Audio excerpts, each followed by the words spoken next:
Baik, sebelum kita membahas berbagai macam arsitektur CNN yang biasa digunakan untuk memecahkan masalah computer vision, kita akan membahas sedikit mengenai neuroscience di balik penggunaan convolutional dan juga pooling layer di CNN.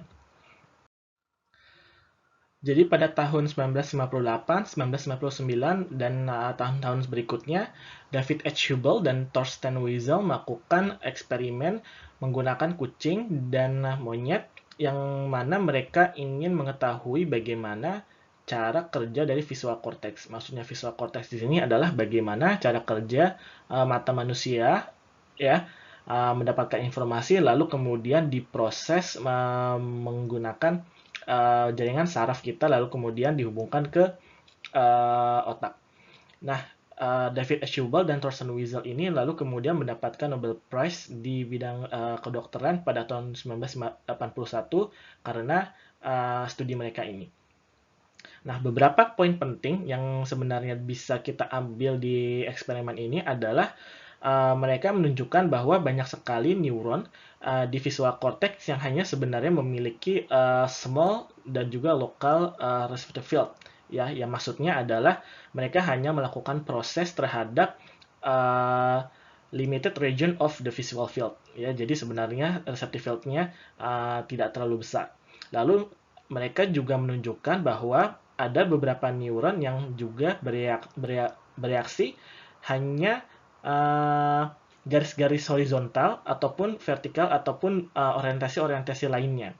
Jadi ada neuron-neuron khusus yang berfungsi khusus untuk melakukan proses terhadap gambar-gambar seperti itu. Lalu mereka juga menemukan bahwa ada beberapa neuron yang memiliki receptive field yang lebih besar dan bereaksi terhadap gambar yang lebih kompleks.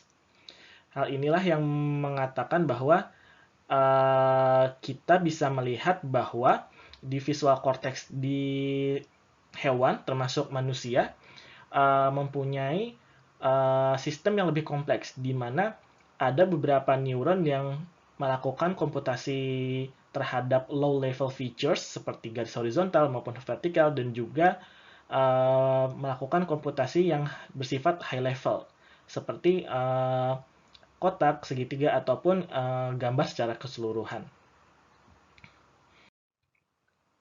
Nah, studi-studi yang dilakukan terhadap visual cortex inilah yang lalu kemudian menjadi inspirasi dikembangkannya neocognitron pada tahun 1980, yang lalu kemudian dikembangkan kembali sampai munculnya convolutional neural networks atau CNN.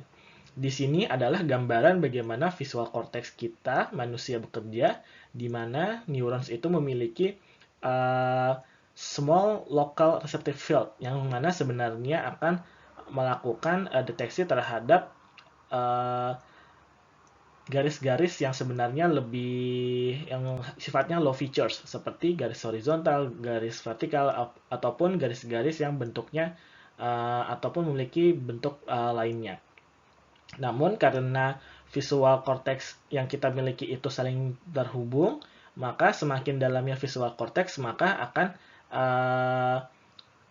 sistem visual cortex yang kita miliki akan mendeteksi berbagai macam bentuk lain yang lebih kompleks. Di sini misalkan di lapisan kedua akan melakukan deteksi terhadap bentuk gambar segitiga ataupun gambar bentuk seperti T ini. Nah, berikutnya di lapisan yang lebih dalamnya visual cortex kita akan mendeteksi objek yang lebih kompleks. Misalkan di sini adalah bentuk rumah.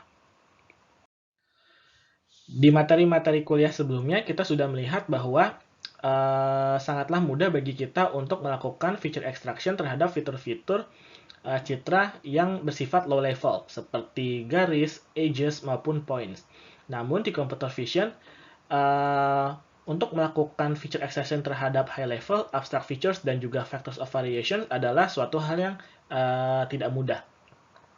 Nah, disinilah kita bisa melihat kemampuan yang sangat ataupun cukup kuat dari convolutional neural network atau CNN, di mana CNN bisa melakukan ekstraksi fitur terhadap tidak hanya low level, tapi juga medium dan juga high level features sesuai dari level hidden layer yang dimiliki oleh CNN.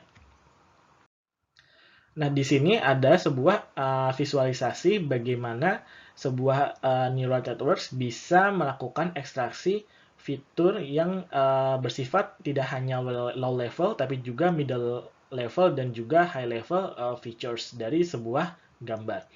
Di sini low level, middle level, dan juga high level features diekstraksi pada hidden layer yang berbeda. Pada hidden layer yang bersifat tidak terlalu dalam ataupun shallow hidden layer, bisa terlihat bagaimana low level feature seperti edge itu diekstraksi. Sedangkan pada hidden layer berikutnya, middle level features diekstraksi. Lalu bisa kita lihat bagaimana hidden layer yang paling dalam itu melakukan high level feature extraction seperti object parts.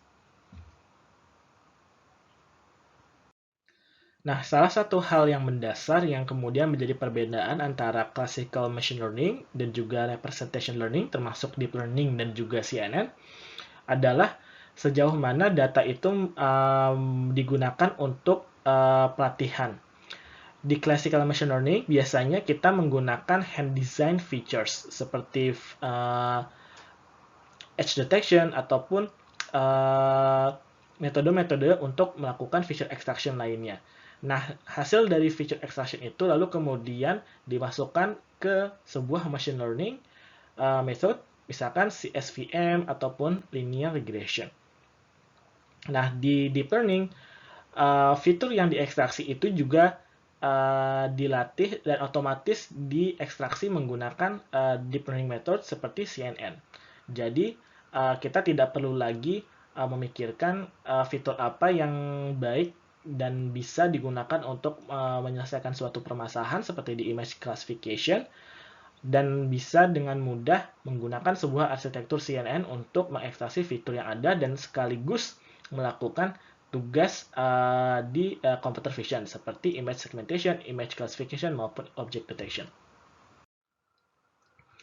Nah, yang perlu dipelajari dan diperhatikan di sini adalah sebelum deep learning, termasuk CNN, sebenarnya kita memiliki sebuah feature extraction method yang kerjanya sangat mirip dengan visual cortex.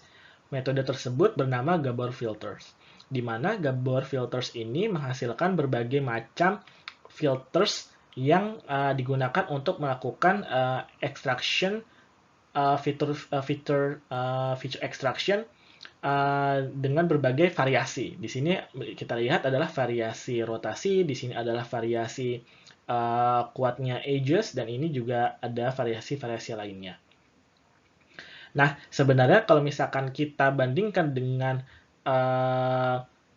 filters ataupun kernel yang kemudian dipelajari menggunakan CNN, bentuk kernel maupun filters yang dipelajari adalah mirip dengan Gabor filters, ya.